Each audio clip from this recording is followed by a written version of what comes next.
So I'm Philip Small Pierre. from Bookakee, and you're colliding with TL Magazine.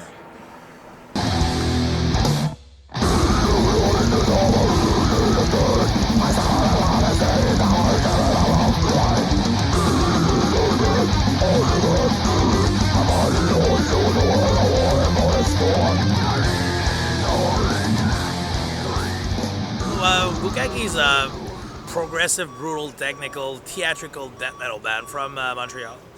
So we're like kind of the Canadian answer to Guar, but with brutal music.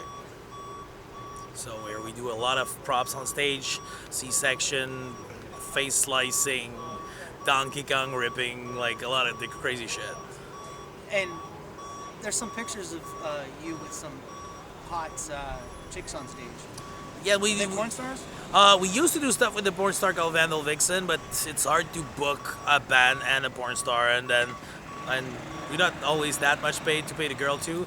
So we basically we let her go. She was too busy, and then we were so busy too. So we just parted. But we always had those girls on stage for the last song, where they represent kind of a Bookakee. We have the silly string, and we just cover the crowd with like something that doesn't stain clothes. So we try to be nice with people compared to Gore that doesn't mind, but we don't have that power yet.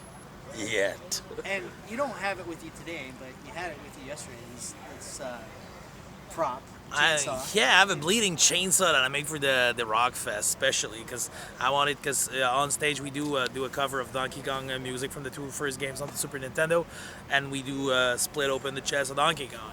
And I wanted for the Rockfest to do that war thing, we have blood spurting around, so I made a chainsaw that shoots blood from the blade, so when I cut people off, it just gets blood everywhere. How'd the crowd react? They kind of fucking love it. Yeah. The stage was awesome, it was covered in red blood. Hell with you, like, Dillinger Escape Plan was slippery. And we saw that you were on Canadian Idol. Yeah, you saw that. Can you tell us about that experience? That was actually pretty awesome. It kind of changed my life. In 2008, my brother had a power metal band, and he wanted to try Idol. I was like, well, I'm gonna try that too. It's gonna be funny. And basically, my dad's an opera singer, so I did the pre-tryout stuff. Then was sent to go to the TV judge. My dad was present after I sang. They asked me to sing. Usually, what you see on TV on the internet is pretty short, so I sang "You Raise Me Up" from Josh Groban. Then they asked me to sing death metal, so I did a song from Dimmu Borgir, being not death metal, but whatever. Use all the different vocals I can do in a second. And then my dad sang with me. I went top 200 Canadian Idol 2008. And that led me doing a contest in Montreal. I was judged for a Battle of the Band, where Bookakee won the first edition. It's where I met the guys when they lost their two singers. I kind of replaced it, and then just tumbled from there to where we're at Rockfest right now. Yeah. Was that the year Alyssa White? No, I think Lisa White was the year before. Okay, 2006 or 2007. 6 or 7. Do you know her? A little. I've played with her when she was in The Agonist in Arkham. I didn't see them yet, so I know her a little. I interviewed her myself 2 years ago for another media. I don't even know if I saw it on the internet, but I never saw where it was published the first time. So. Okay. What do you think of her induction into Arch Enemy? It's kind of cool. It's cool for her. Yeah. Like having a girl from like a Canadian girl singing for a big guy, also a local girl for a big band. Yeah. It's pretty cool. It's nice for her. It's bad because she used to do a lot of cleans, and now she stuck with just growling vocals. It's gotta be perhaps easier for her. Like even if her voice is fucked up, she can still do the shows compared to if you have clean vocals. But hey, it's nice for her. I would have done it. I have enough cleavage for Arch Enemy. We've talked to her before, and she's into the theatrics as well. But for you, where does your inspiration come from? Is it George Romero? It comes from the opera. My dad's an opera singer, so I used to prefer seeing him in a big production with sets. And I've seen my father die in every production he did. Okay. Like Tosca gets shot, he gets decapitated. I saw him shot with a platoon of a guy with muskets, right. and your dad's back to you, and you're 9, and you see just shoot and fall. So now you wonder why I'm fucked up. It's because of that. Okay. So I'm more into that, and basically it's just the song, depending on whatever the lyrics are about.